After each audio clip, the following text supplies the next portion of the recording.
Welcome to Class 4 of the Faith Community Institute class on Help for Those Living with Chronic Illness and Pain. I'm Craig Svensson, and we're glad to have you for the second part of the discussion on dealing with difficult medical issues. We started last time by talking about what to do when doctors won't listen. And then we talked about how to deal with an uncertain diagnosis. I would like to continue that discussion, and then we'll pick up a discussion on how to live with the diagnosis of an incurable disease. Then in our third session, we'll take a look at thinking about unproven therapies, a special challenge for people living with incurable diseases, particularly when there are no approved therapies available. And then we'll talk about how to think through who to tell, and then talk about some helpful resources. Remember that the key message that I indicated last time for this three-part session is that you have to take charge of your health. When you're living with a chronic illness that's going to journey with you through life, you really have to be an advocate for your own health. You have to at many times be assertive in issues that relate to your health. And I told you of several reasons why. We operate in a very fragmented healthcare system in American society. There often is no person looking over your health overall. It's fragmented into different groups of people that don't necessarily communicate well, don't usually get their heads together to think about how to best handle your overall health. Somebody's got to do that, and that onus really falls on you. The simple reality is also that the quality of healthcare delivery in this country varies widely. It's not unique to America. It's true in every country. It's a simple reality. And because of that varied quality, you have to be able to ask critical questions and make assessments about the quality of care that you're getting from clinicians. Because of particularly those two issues, it's very important that you take charge of your health. And if physically you're unable to do that, then you need to have an advocate, a family member or somebody who can help you navigate the difficult questions and the difficult systems in order to be able to assure that you're getting the optimal care for your health. We started out talking about what to do when doctors won't listen. And you'll recall that begins by understanding why we feel that way. What are some of the things that contribute to that? Setting reasonable expectations, preparing for a visit. And I can't emphasize this enough. You've got to prepare for a visit. You can't just let visits happen. You need to think carefully about what you want to communicate, what you want to accomplish. And even after a visit, think about, okay, where do I go next? What information do I need? How do I handle things from here going forward? And again, emphasizing the point of advocating for yourself. And then we talked about how to deal with uncertain diagnosis. Uncertain diagnosis is it's a simple reality. Medical uncertainty is very common for complex diseases. And I talked about the fact that many complex diseases have emerging symptoms that cross the boundaries of a variety of diseases. And so it's often difficult to tell what disease an individual has early in its emergence. And it may actually take years before enough symptoms and other signs and diagnostic criteria are met for someone to actually be able to be labeled as a disease. Time is a key ingredient, and that means we have to be patient. We have to be willing to live with uncertainty. Now, that's hard for everybody. It's hard for clinicians, it's hard for patients, it's hard for our family members. Uncertainty is a difficult thing to deal with. But uncertainty is better than a misdiagnosis. And I talked about the fact that there are many misdiagnoses that happen. And the frequency when you're talking about complex diseases is pretty high. There's a lot of reasons that contribute to it. Part of it is what I already referred to, the fact that there's overlapping symptoms early on. It's also true that many of these diseases don't happen with a high degree of frequency. Therefore, many clinicians have not seen many cases, and they haven't built the clinical expertise in order to be able to accurately diagnose a disease. Time is also a problem. When someone doesn't have enough time to really carefully consider the clinical conundrum in front of them, they may not pick up important information that would be a key to a diagnosis. And so I closed out by talking about some keys for getting the right diagnosis. I discussed the fact that there are several keys to getting the right diagnosis. One of those is having patience. The importance of recognizing that it's worse to get a misdiagnosis than to have no diagnosis at all. If you have a misdiagnosis, you could end up on a course of therapy that will harm you, but isn't going to help you. And that obviously is not a path that you want to go down. But one of the ways that you can help with this is to have a careful health diary. When diseases are complex, when they fluctuate, trying to identify patterns is important. So trying to make sure that you have a careful record of the symptoms that you have, when they occur, what they look like, what they're associated with, what makes them worse, what makes them better, can be really helpful information for a clinician who's trying to figure out what's going on with you. And I talked about the fact that there are smartphone apps that can record that information for you, that has it at your fingertips that you can easily do, and even prompt you with reminders to add some information every day. And then I closed out by making a reference to second opinions and the importance of second opinions in trying to get the right diagnosis. And I want to follow up on that because this is such an important issue, and it's one I found often generates questions around the issue of second opinion. So let me address some of those questions. First of all, when should you get a second opinion? What should prompt you to want to get a second opinion? I think first and foremost is when you're diagnosed with a rare disease. If you have a disease that is very unusual, then any given clinician probably has a limited amount of information at their fingertips. Because there's so many other things they're concentrating on, they may not even be up on the latest information about that rare disease. They also have limited clinical experience. Limited clinical experience in recognizing how to diagnose the disease and what other diseases might mimic it. And so if they have a very small patient experience with a rare disease, it's really important to get a second opinion. It's also important if your doctor is not a specialist in the disease. And I mean a specialist in the disease, not just the area. So for example, if a neurologist diagnoses you with multiple sclerosis, but they're not a specialist in multiple sclerosis, that's not really where their practice is focused, then you would do well to go to a neurologist who that is their specialty, where they spend their day seeing patients with multiple sclerosis. It is especially important to consider getting a second opinion when you're thinking about undergoing an intervention that could put your health at risk, a surgery, drug, whatever it might be. If you're going to undertake something that is going to be potentially risky, you want to make sure that you have a significant chance of benefiting from that intervention.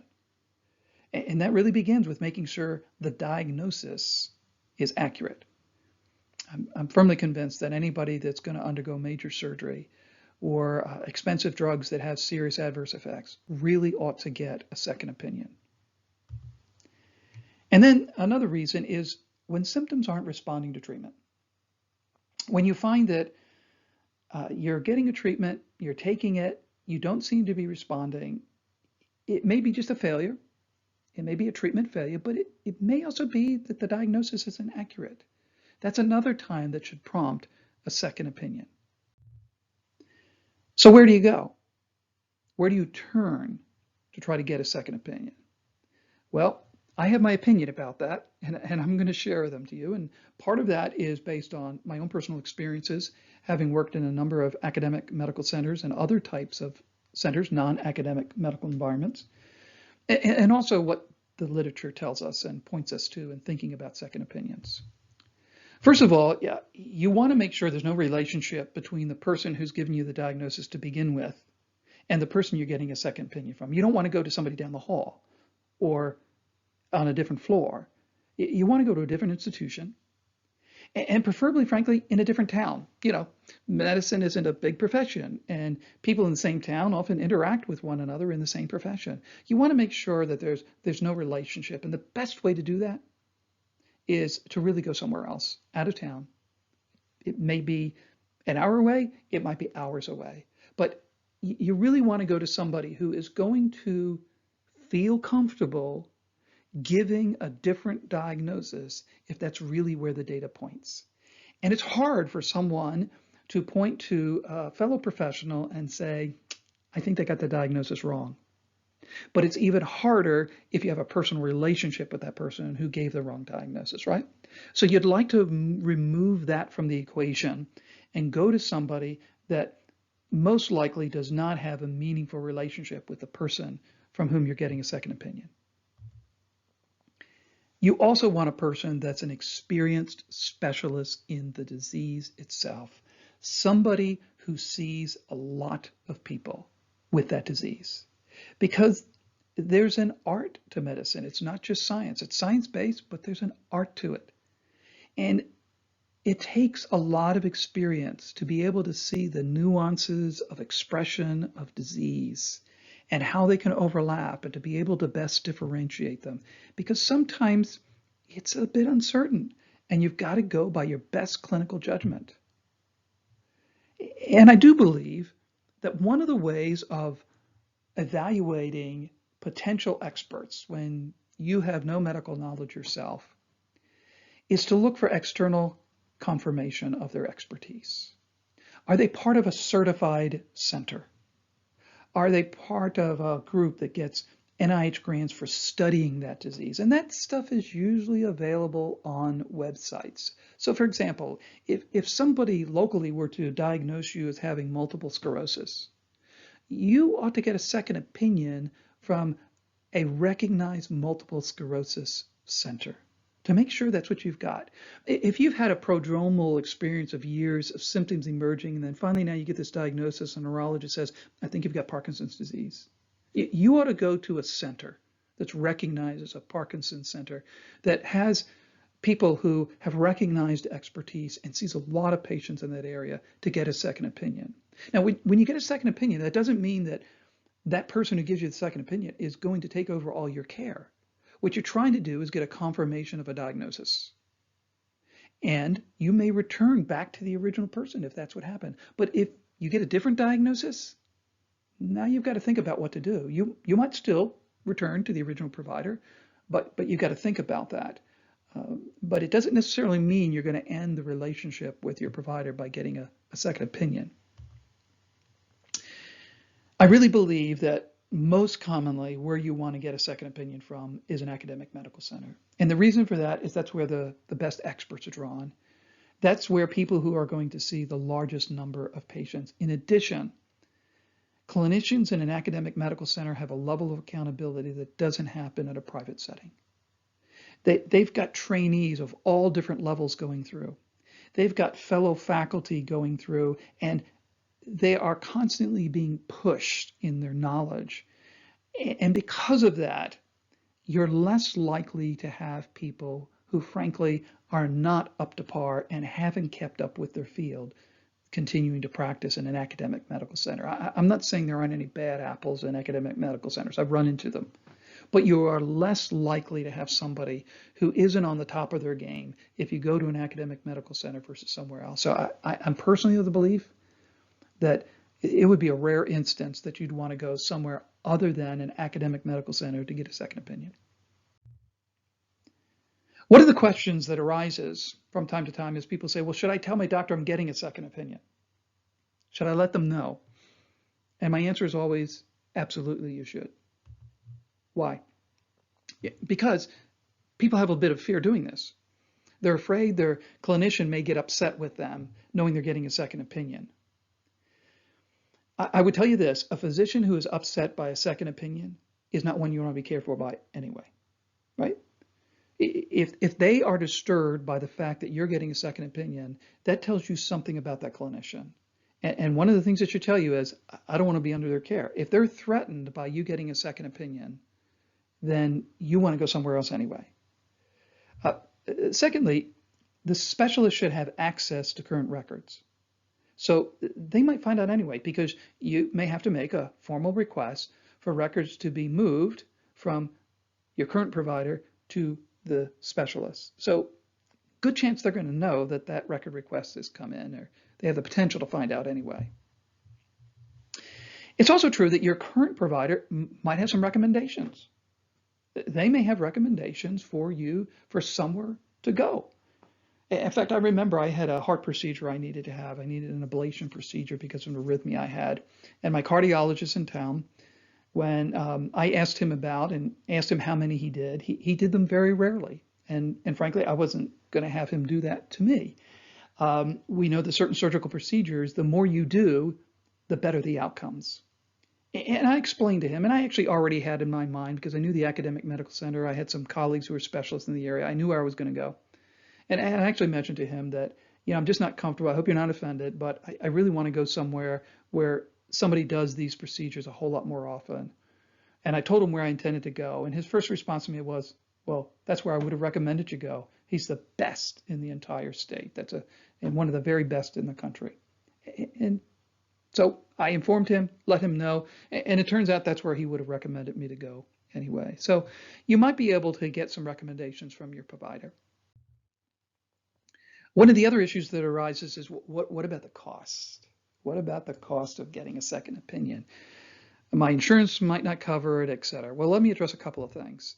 First of all, many insurance companies will cover part or all the costs of a second opinion, particularly for surgery. Because let's face it, if it turns out you don't need surgery, you've saved them money. So second opinions are often covered. And even for other disorders, again, they don't want to spend money on you going through treatment for a disease you don't have. So many insurance companies will cover part or all of the costs. In fact, sometimes companies will cover the full cost even if it's out of network. And many of you know that if you pay more money if you go to a provider that's out of network. But when it's a second opinion, insurance companies will often cover the full amount. And so it's important to inquire about that with an insurance company. It's also important to realize that insurance companies they must have actually an appeal process.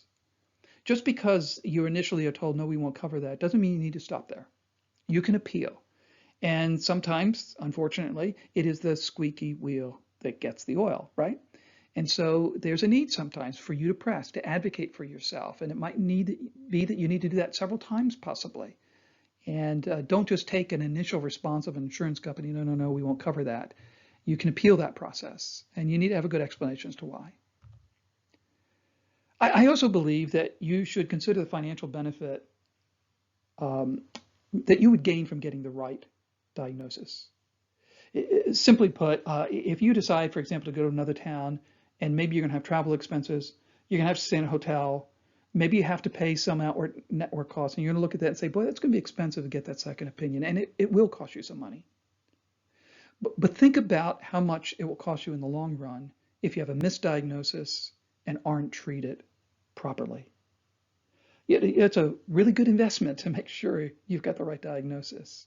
It's going to be better for you in the long run than any money you would invest on a vacation, right? In terms of outcomes for your life. So while you might look at it's going to be a meaningful bill for me to go get a second opinion, it's an investment that is well worth making to be certain you've got the right diagnosis. Well, suppose you've gone through all the steps and now you have a diagnosis.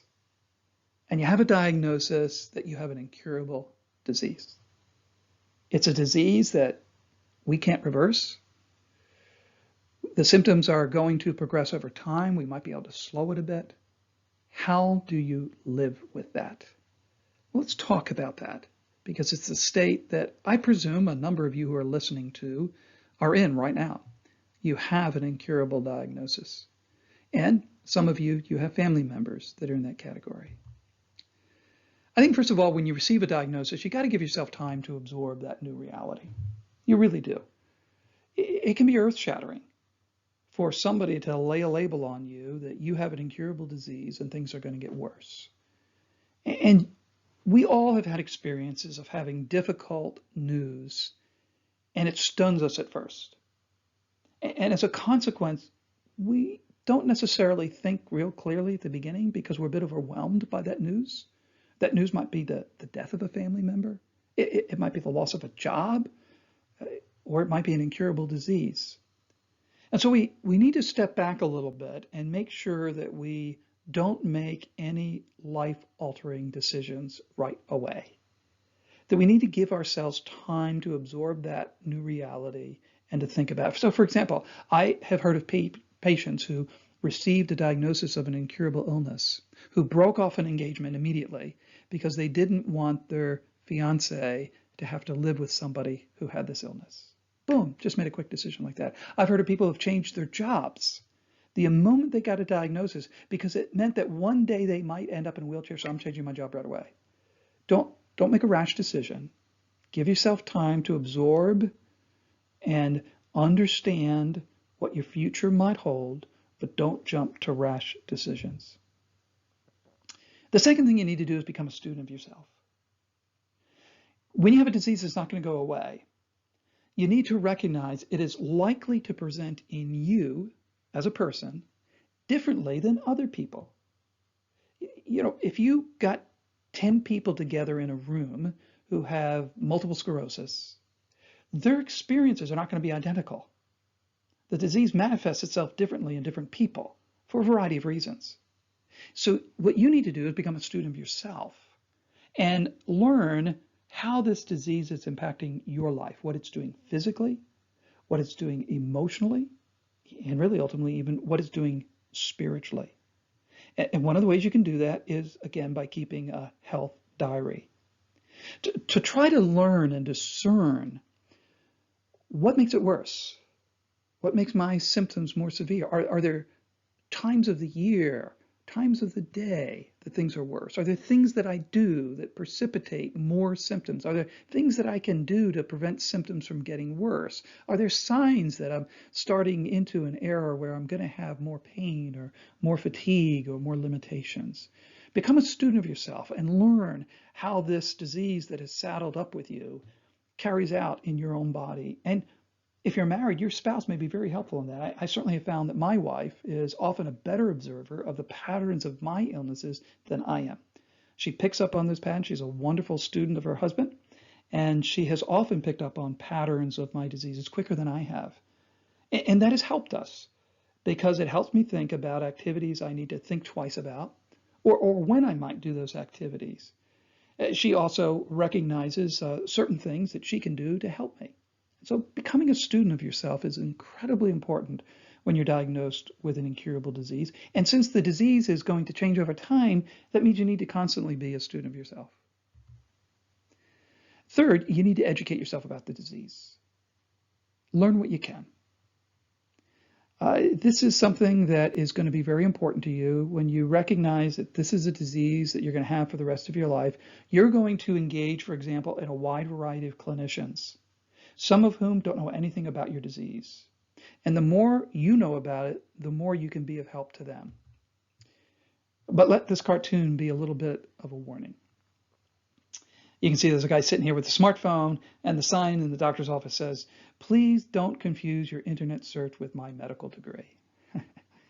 You know, it's very frustrating for clinicians whose insight is simply dismissed because someone did an internet search, and they're confident that they know more than somebody who went through years of medical school and clinical training and clinical experience.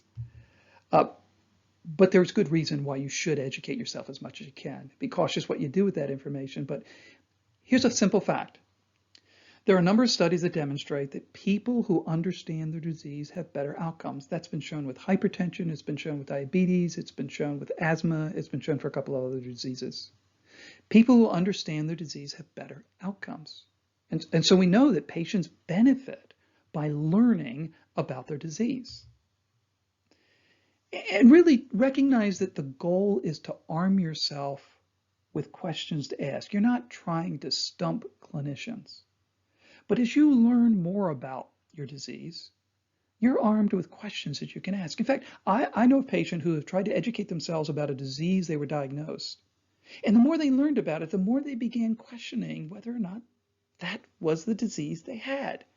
Because they had some things that were completely inconsistent. Symptoms that they didn't have that most people with the disease have, and symptoms they do have that don't usually show up. And they brought those questions to their clinician that prompted further investigation, and lo and behold, it turns out they had a misdiagnosis. And so their education and their questioning actually led to better health outcomes for them. As I mentioned, it's also really helpful because you can prepare yourself for engaging non-specialists. If you have a disease, your dentist needs to know about it. But they need to know you have the disease because it might influence something they do. It might influence the choice of medications they give you, etc. But they may not know much about the disease. So you can help engaging them when you understand your disease. Here's a challenge, though, in doing that. Um, Trying to get information, particularly off of the internet, is like drinking from a fire hydrant, right? There's so much information out there. You can plug in certain diseases and you'll get millions of hits. What are you going to do with all that information? But where do you start? Well, you have to identify critical questions that you want to be educated about. It's really important. Before you begin your search, just don't go reading everything in the world. Try to identify critical questions that you want to get answered. And here are some of the key ones. And I talk about this in my book about ways that you can search. First of all, what is known about the natural course of the disease? What should I expect? What happens to most patients after diagnosis? What kinds of symptoms appear? What kind of disability appears, etc.? Is there any evidence for effective treatment? Is there evidence out there that says there's some treatment that may be useful? You ought to educate yourself about what those might be.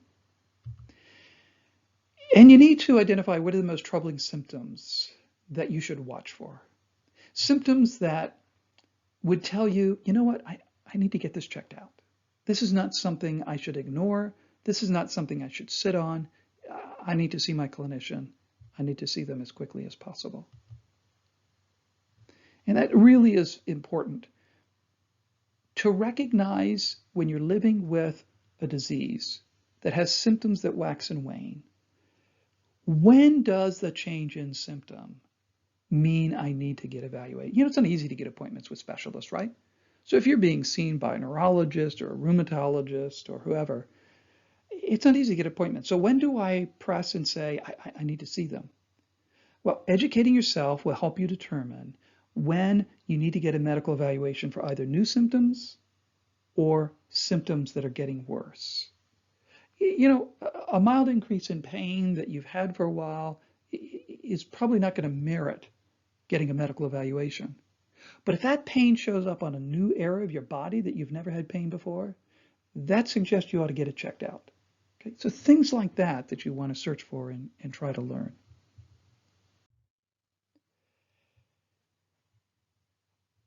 You've probably heard the saying, well, if it's on the internet, it must be true, right? And that's always said jokingly. And it's an acknowledgement that there's a lot of trash. And nowhere is that more true on the internet than health information. There is so much information that is absolute garbage. So how do you assess? Well, let me point you to a tool.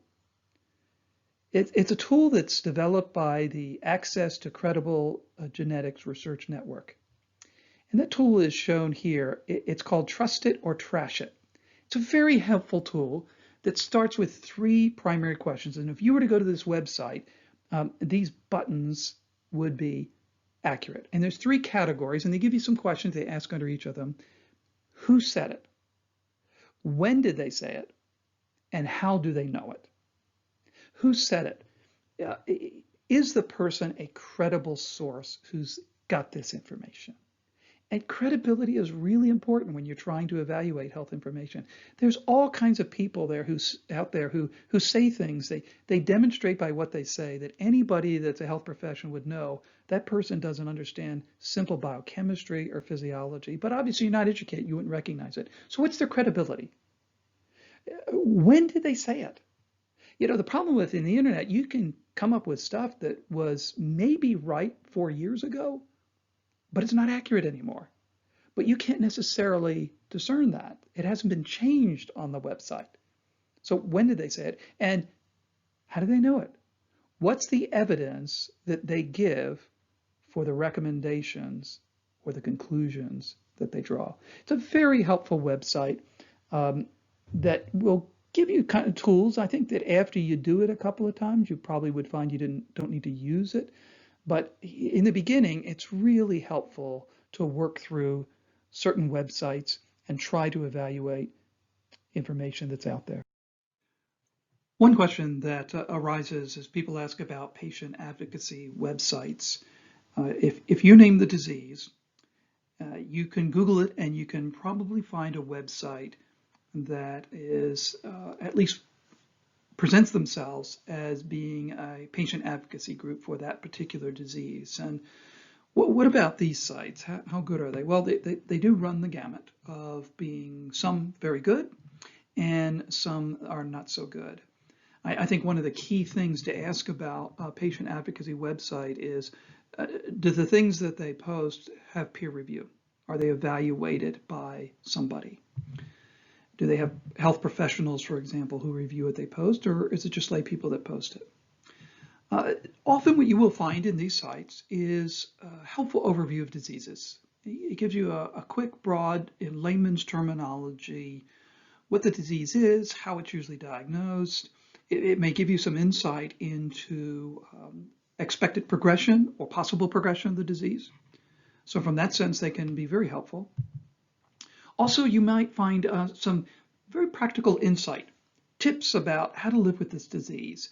Many of these advocacy websites have individuals who regularly blog about the site, or they allow people to do guest blogs.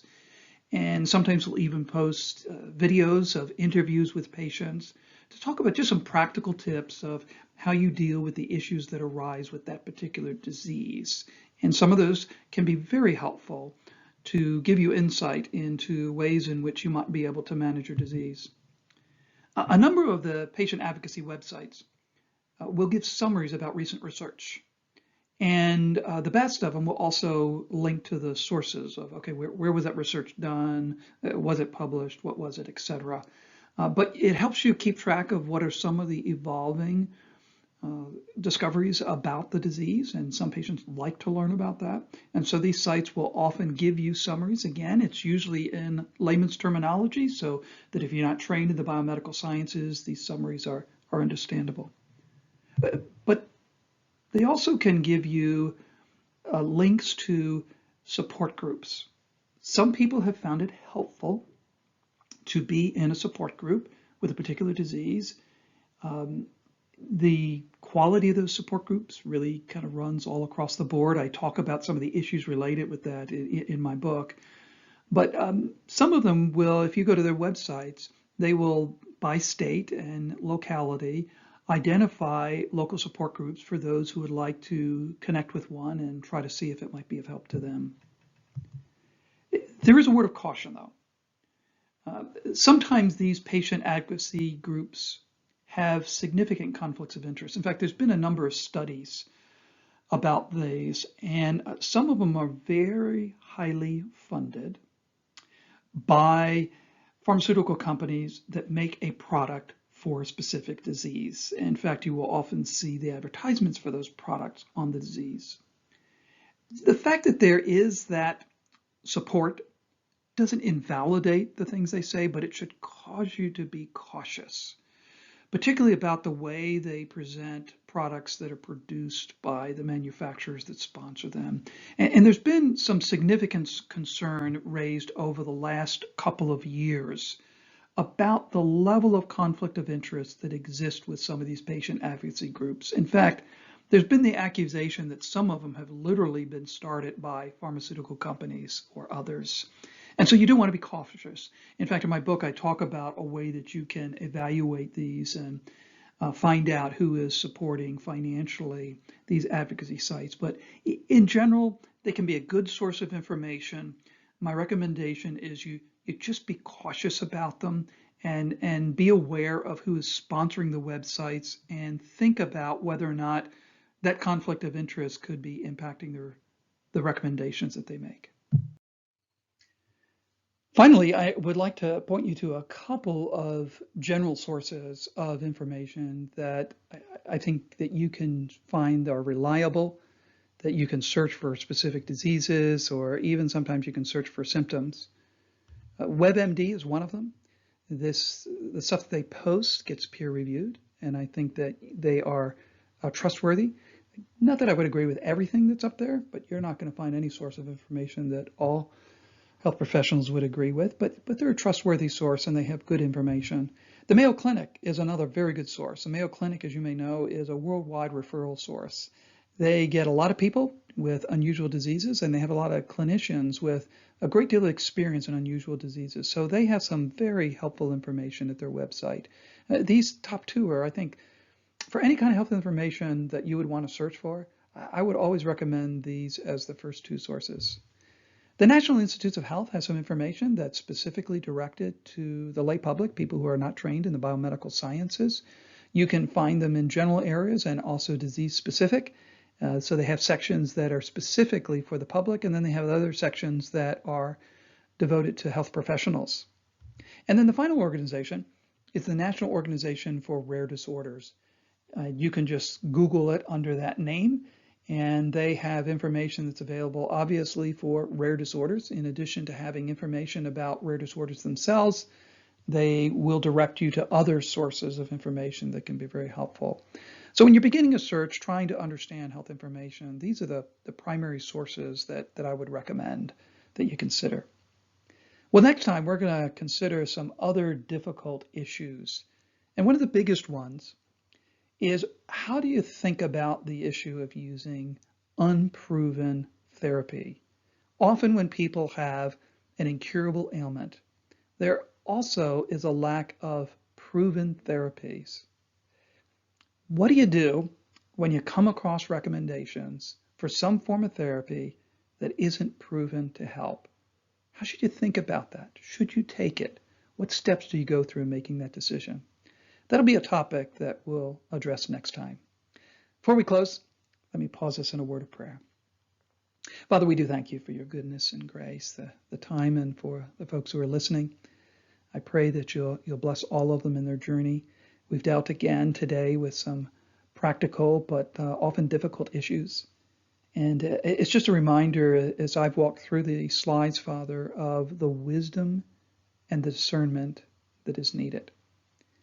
Father, it is sometimes overwhelming for people who are having health issues that there are no easy answers for. And I pray that anybody who's listening who falls into that category, that first of all, they would seek their peace in you, that they would rest assured of your care and confidence. And then I pray, Father, that you would give them wisdom and discernment. We know that there is wisdom that comes from above when we seek it. And so I pray that they would seek you first and foremost. And Lord, I pray also that you would protect people. Lord, there are so many charlatans out there that prey on people that have incurable ailments, people that are just trying to make a buck, and they're willing to sell nonsense just to try to make money off of people who are hurting and looking for help. I pray for all the listeners to this session, Father, that you would protect them from people like that they would not fall prey to deceit. And we know that all deceit ultimately comes from the great deceiver himself. So guard them and protect them, I pray. I ask all of this in Christ's most precious name. Amen.